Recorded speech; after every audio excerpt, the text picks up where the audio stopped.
La lluvia no caía, golpeaba. Cortinas de agua azotaban de lado el concreto agrietado de la gasolinera en la carretera de Guadalajara, convirtiendo el estacionamiento en un caos resbaladizo de manchas de aceite y neón fracturado. Mi vestido se pegaba a mí como un remordimiento. El cabello se me adhería al cuello. Me quedé bajo la tenue luz amarilla del toldo parpadeando a través de la tormenta y el ardor en mis ojos. Diego ya se había ido. Las luces traseras de su Lexus parpadearon en rojo. Una vez luego se desvanecieron en la borrosa humedad de la carretera. Sin dudar, sin mirar atrás, solo esa última frase lanzada por encima del hombro como una servilleta. Tienes que endurecerte, mamá, endurecerte, como si no hubiera pasado toda una vida haciéndolo. El frío se coló por mis mangas y se acurrucó contra mi espalda. Metí la mano en mi bolso empapado buscando mi celular con dedos torpes. 1% de batería, sin señal, sin chamarra, sin transporte, a 60 kilómetros de casa, y ni una sola persona que supiera que estaba aquí, excepto una. Entré a la tienda de conveniencia. La puerta emitió un pitido y un joven detrás del mostrador levantó la vista con esa mezcla de curiosidad y preocupación que suele reservarse para accidentes de coche o fantasmas. Le di un leve asentimiento y pasé junto a los estantes de cecina y tazas para turistas directo a la máquina de café. El olor rancio a avellana quemada me llenó la nariz extrañamente reconfortante. Con la mano libre saqué un celular más pequeño, más viejo, el que guardaba escondido en el forro de mi bolso. El que Diego no conocía. Lo había cargado la noche anterior por si acaso. Presioné un número. La línea conectó tras 2 tonos. Me preguntaba cuándo llamarías. Dijo la voz suave, firme, inconfundiblemente preparada. No me molesté en cortesías. Es hora. Una pausa. ¿Dónde estás, gasolinera rumbo al este? Kilómetro 112. Voy para allá. Colgué y tomé un sorbo del café amargo. La lluvia golpeaba las ventanas como si quisiera entrar. Me quedé ahí un momento más, dejando que el calor de la taza calentara mis manos, estabilizara mi respiración. El chico del mostrador seguía mirándome. Tal vez pensó que me habían plantado un amante o abandonado un esposo. Pero no me había abandonado un hombre. Me había abandonado mi hijo. Y eso iba a costarle caro. Diego no siempre fue así. Cuando era pequeño, alineaba sus dinosaurios de juguete en filas perfectas, clasificándolos por especie, tamaño y probabilidad de sobrevivir a la extinción. No sonreía mucho ni siquiera entonces, pero cuando lo hacía era una sonrisa callada, íntima, como un secreto que no estaba seguro de compartir. Era brillante desde pequeño. Los maestros lo llamaban excepcional. Otros padres preguntaban cuál era nuestro secreto. Yo solía reír y decir terquedad, porque eso era. Diego nunca se doblegaba, ni siquiera ante mí. Cuando su padre murió, algo en él se endureció. Tenía 13 años. Recuerdo cómo se paró frente al ataúd con la mandíbula apretada, los puños en los bolsillos, como si el duelo fuera una debilidad que no podía permitirse, y yo, Dios, me rompí. Me rompí en 1000 pedazos e intenté reconstruirme como una madre que pudiera cargar con el dolor de ambos. Así que compensé de más. Vendí nuestro coche, tomé el camión para ir a 3 trabajos y empaqué nuestras cosas en silencio cuando perdimos la casa. Le dije que era temporal. Le dije que éramos un equipo. Cancelé mis citas médicas. Ignoré el bulto en mi hombro. Dije no a zapatos y chamarras para que él pudiera decir sí a programas de verano y exámenes de avanzada. Cuando lo aceptaron en la UNAM, lloré tanto que pensé que me disolvería. Él no me abrazó. Solo dijo, necesito la colegiatura completa o no voy. Y la conseguí. Siempre lo hacía, pero en algún momento entre formularios de ayuda financiera y tarjetas de crédito al límite, Diego comenzó a reescribir nuestra historia. Para sus profesores yo era la mujer que no entendía sus ambiciones. Para sus amigos era una madre absorbente, emocionalmente inestable, un lastre. Me corregía frente a meseros, suspiraba si hablaba demasiado, me presentaba como mi mamá, ella hace lo que puede. Para cuando se graduó, apenas reconocía mi reflejo cuando estaba con él. Me había vuelto más pequeña, en mi propia vida callada, complaciente, encogiéndome para dejarle el escenario a él. Y él me recompensaba con silencio, con ojos en blanco, con una agenda llena meses antes sin espacio para mí. Pero parada en esa gasolinera con el café quemándome la lengua, sentía algo que no había sentido en años. Ya no iba a encogerme. El café se había enfriado, pero seguí bebiendo. Daba a mis manos algo que hacer, algo que sostener, algo que agarrar ahora que todo lo demás se había escapado. Lo peor era lo normal que se había sentido, todo lo suave que había sido el desmoronamiento. Diego nunca me dijo que cortara con mis amigos. Solo cuestionaba sus intenciones. Solo te buscan cuando necesitan algo, decía, o no te sientes agotada después de hablar con ella, hasta que dejé de contestar el teléfono. Nunca dijo que no saliera.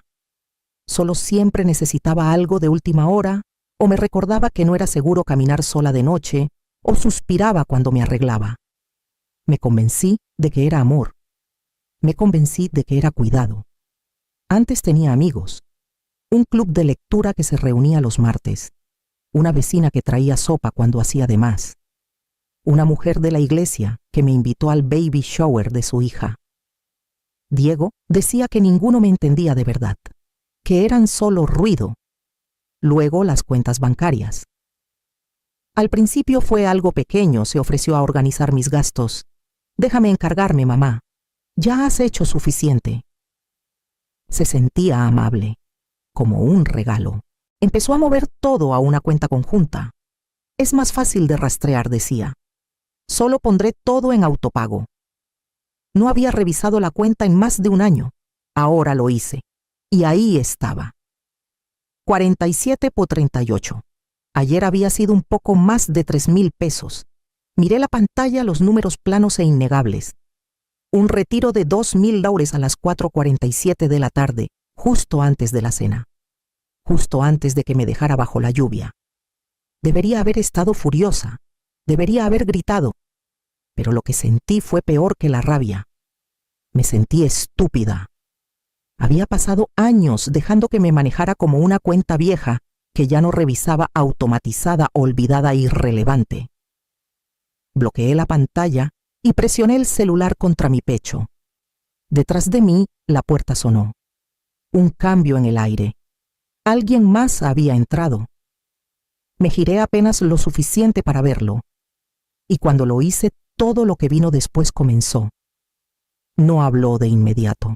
Solo sacudió la lluvia de su chamarra y escaneó el lugar como alguien entrenado para evaluar salidas y motivos en el mismo respiro.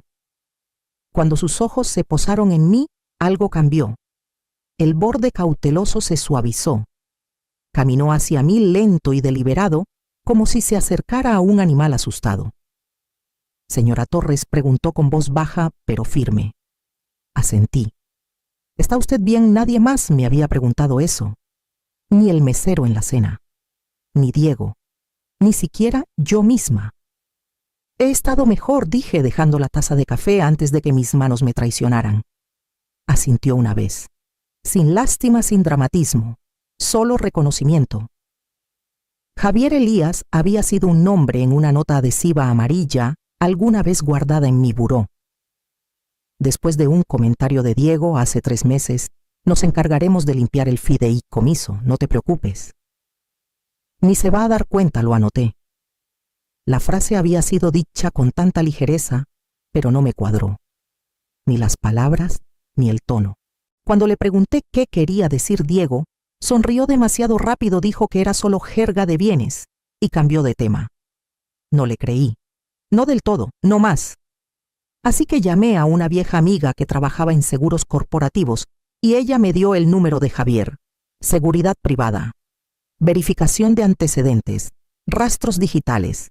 Discreto.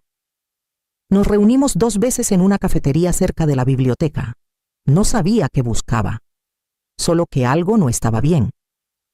Le di el nombre completo de Diego, algunas fechas, una lista de cuentas financieras que no había visto en años. Le dije que probablemente no era nada. No estuvo de acuerdo ni en desacuerdo. Solo dijo, veamos qué sale a la luz. Ahora estaba frente a mí, empapado, pero sereno. Lo miré, realmente lo miré. No solo me dejó, dije. Mi voz se quebró, pero no me detuve. Lo planeó, los retiros, la distancia. Pensé que lo estaba imaginando. No lo imaginaste, dijo. Esa palabra cayó como una chamarra cálida sobre mis hombros. No era consuelo, era confirmación. Metió la mano en el bolsillo de su chamarra y me dio una servilleta de papel doblada. No un pañuelo, no un discurso, solo lo que necesitaba. Y por primera vez en mucho tiempo no me sentí invisible. Lucía Méndez llegó a la mañana siguiente con una sudadera enorme, pants de yoga y una mente legal lo suficientemente afilada como para cortar concreto. No perdió tiempo en condolencias ni charlas. Solo entró, dejó su portafolio de cuero en la mesa de la cocina y dijo, «Cuéntame todo». Y lo hice. Le conté sobre la cena, la lluvia, el viaje con Javier, la cuenta vacía, la creciente certeza de que nada de esto fue espontáneo. Ella asentía, garabateando notas con la boca en una línea firme. De vez en cuando se detenía para preguntar una fecha, un nombre, una contraseña. Respondí con el ritmo monótono de alguien que revive un incendio señalando solo cenizas. Javier se unió 1 hora después con una memoria USB y la confianza tranquila de alguien que ya había mapeado el campo de batalla. Juntos revisaron registros de cuentas, borradores de correos, incluso carpetas en la nube que había olvidado que existían. Lucía abrió un archivo, entrecerró los ojos y giró la pantalla hacia mí. ¿Reconoces esto?, preguntó. Era un documento escaneado, un formulario de liberación de activos notariado. Mi nombre estaba en la parte inferior. Mi firma. Solo que no era mía. Lo miré. El bucle en la D estaba mal. La inclinación demasiado limpia. Era una falsificación, impecable pero falsa. Lucía observó mi rostro y dijo, «Esto es un delito. No solo planeó quitarte lo tuyo, quiso borrar tu capacidad de reclamar». Mi boca se secó. Diego no solo me había borrado de su vida, estaba intentando reescribir toda la historia conmigo ya fuera.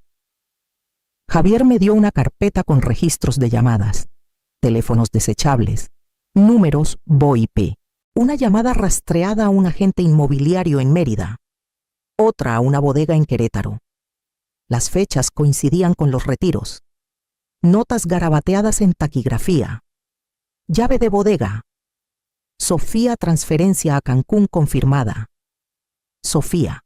Ese nombre había flotado en el fondo durante meses, siempre acompañado de referencias vagas y bromas privadas. Una compañera de trabajo había dicho, una amiga, alguien que nunca conocería. Lucía cerró el archivo. Tenemos suficiente para presentar una demanda. Los miré a ambos, la amiga que se quedó, el extraño que intervino, y asentí. Empecemos. El juzgado olía a barniz y tensión rancia. Me paré entre Lucía y Javier, cada uno un ancla silenciosa, mientras mis rodillas temblaban bajo mis pantalones. No había usado traje en años. El cuello picaba. Mis manos se sentían demasiado visibles. Del otro lado del pasillo, Diego estaba con su abogado, un hombre de cabello plateado y ojos como vidrio escarchado.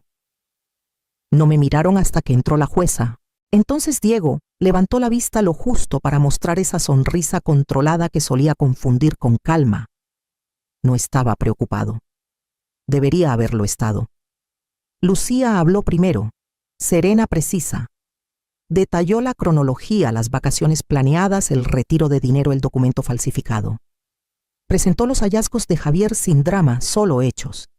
Registros de llamadas, transferencias financieras, mi firma usada sin consentimiento. Luego hizo una pausa y me miró. Di un paso adelante. Lo crié sola, dije con la voz temblorosa pero entera. Le di todo lo que tenía. Confié en él con mis finanzas, mi futuro. Me dejó a 60 kilómetros de casa en una tormenta, sin aviso, sin coche, sin forma de volver. El tribunal quedó en silencio.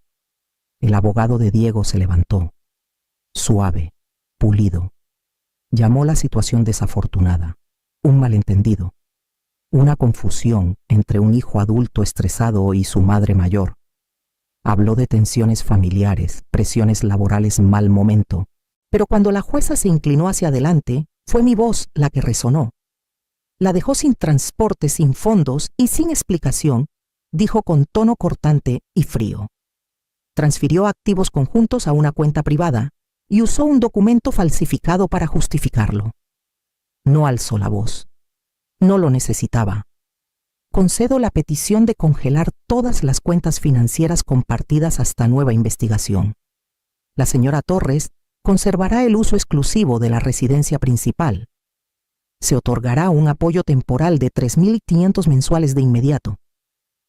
Diego parpadeó, solo una vez. La sonrisa se le deslizó como aceite sobre agua. Lucía puso una mano en mi codo. No un apretón, solo lo suficiente para recordarme que seguía de pie. Fuera del juzgado el viento había arreciado de nuevo. Javier abrió la puerta y salía el frío gris brillante. La llamada llegó a las 10:14 de la noche, justo cuando doblaba la última toalla y preparaba la cama de invitados. Su nombre iluminó la pantalla como un moretón que no había tocado en años. Dejé que sonara 4 veces antes de contestar en altavoz. Mamá dijo Diego cortante como si yo lo hubiera ofendido al responder. ¿Qué demonios fue eso hoy? No respondí. Exhaló fuerte como si intentara apagar un incendio con su aliento. Me humillaste en el juzgado. Frente a mi abogado, frente a gente que me conoce. Te veías desesperada. Me senté en el borde de la cama y miré la pared. Podrías haberme hablado, continuó. No teníamos que llegar a este show legal. Siempre haces esto, exageras, te haces la víctima. Su voz cambió ahora con una calidez calculada. Mira, sé que estás dolida. No manejé las cosas perfectamente, pero no puedes creer que este sea el mejor camino. Encontremos, cenemos, solo nosotros. Hablemos de lo que quieres, lo que necesitas. Era la misma voz que usó para convencerme de no cancelar su tarjeta de crédito en la universidad. La misma que lo sacó de castigos, de problemas, de consecuencias. Era pulida, familiar y vacía. Respiré hondo. Diego, de ahora en adelante, toda comunicación será a través de los abogados. Silencio. Luego una risa corta, amarga. ¿De verdad crees que Lucía vela por ti? Te va a exprimir con sus honorarios. No eres su cliente, eres un caso, un cheque. Es más leal de lo que tú jamás has sido. No seas ingenua. No discutí. No me inmuté. Voy a colgar, dije con calma. No hagas esto. Estás exagerando. La línea se cortó antes de que terminara la frase. Dejé el celular, me levanté y caminé a la cocina. Serví un vaso de agua. Vi la luz de la luna asentarse en el piso de azulejos como polvo de plata. El silencio ya no dolía. Se sentía ganado. El golpe en la puerta llegó justo después del mediodía. Abrí y encontré a Elena Vargas, la ex-suegra de Diego, parada con una lata de galletas de mantequilla y una sonrisa tan tensa que podía romper vidrio. Estaba por el vecindario, dijo con un tono entre cortesía y actuación. Pensé en dejarte esto. No me moví para tomarlas. Suspiró como hacen las personas cuando ya han escrito tu papel en el guión y te niegas a decir tu línea. Carmen, todos cometemos errores, pero esta demanda, este espectáculo no ayuda a nadie, solo aleja más a tu hijo. No respondí. Sé que te lastimó, no lo excuso, pero Diego está bajo presión. Intenta reconstruirse. Que ventiles esto en un juzgado, no eres tú. Siempre has sido sensata, silenciosa, razonable. Esa era la palabra, razonable. ¿Cuántas veces me habían recompensado por encogerme, por quedarme callada, por dejar pasar las cosas? ¿Cuántos días festivos pasé sola en una mesa a medio poner? ¿Cuántos cumpleaños con el teléfono en silencio? Fui razonable cuando Diego se saltó el Día de las Madres 3 años seguidos. Razonable cuando cambió mi plan de seguro sin decirme. Razonable cuando accidentalmente me bloqueó de nuestra cuenta conjunta y dijo que era un error del banco. Había dado mi vida en porciones silenciosas. Y ahora que finalmente dije, basta, me llamaban irrazonable. Elena movió la lata torpemente esperando absolución. Me perdí mi cumpleaños número 30, dije suavemente. Parpadeó. Perdón, estaba en el hospital. Infección por estafilococos. Diego tenía un torneo de fútbol. Le dije que no viniera. No vino. La boca de Elena se abrió, luego se cerró. No le tengo miedo a estar sola, dije. Lo he estado haciendo por años. Volvió a ofrecer la lata. No quiero galletas. Cerré la puerta. Adentro la casa se sentía limpia de una manera que no había notado antes. No vacía. Solo mía. Y por primera vez en mucho tiempo no me disculpé por el espacio que ocupaba. Javier puso la carpeta en la mesa como si ya supiera lo que me haría. Adentro un departamento en Cancún, pagado en efectivo, un Porsche Cayenne, registrado a una mujer llamada Sofía Carr, que hasta ahora había sido solo una nota al pie en las vagas historias laborales de Diego. Transferencias de nuestra cuenta conjunta, disfrazadas de honorarios de consultoría, estados de cuentas offshore, escrituras, carpetas protegidas con contraseña que Javier había abierto una por una. Y luego, la última página, un borrador de acuerdo enviado por correo días atrás, enterrado entre spam y alertas bancarias. Mi firma flotaba limpiamente en la parte inferior, no escaneada, escrita, falsificada. No lloré. Lucía se subió los lentes por el puente de la nariz y me dio una pluma. Presentamos una contrademanda completa, fraude, ocultamiento, disipación de activos conjuntos. No negociamos. No dudé. Firmé. La pluma no tembló. Intentó adelantárseme, dije en voz baja. Terminarlo antes de que siquiera supiera que estaba en una pelea. Javier se recostó en su silla. ¿No pensó que pelearías? Eso golpeó más fuerte que todo lo demás. Tenía razón. Diego había construido una versión de mí que no resistiría, que se doblaría, que le agradecería las migajas y cargaría con la culpa. Cerré la carpeta. Lucía recogió los papeles. Afuera las primeras gotas de lluvia primaveral tocaron la ventana suaves esta vez. No un castigo, un permiso.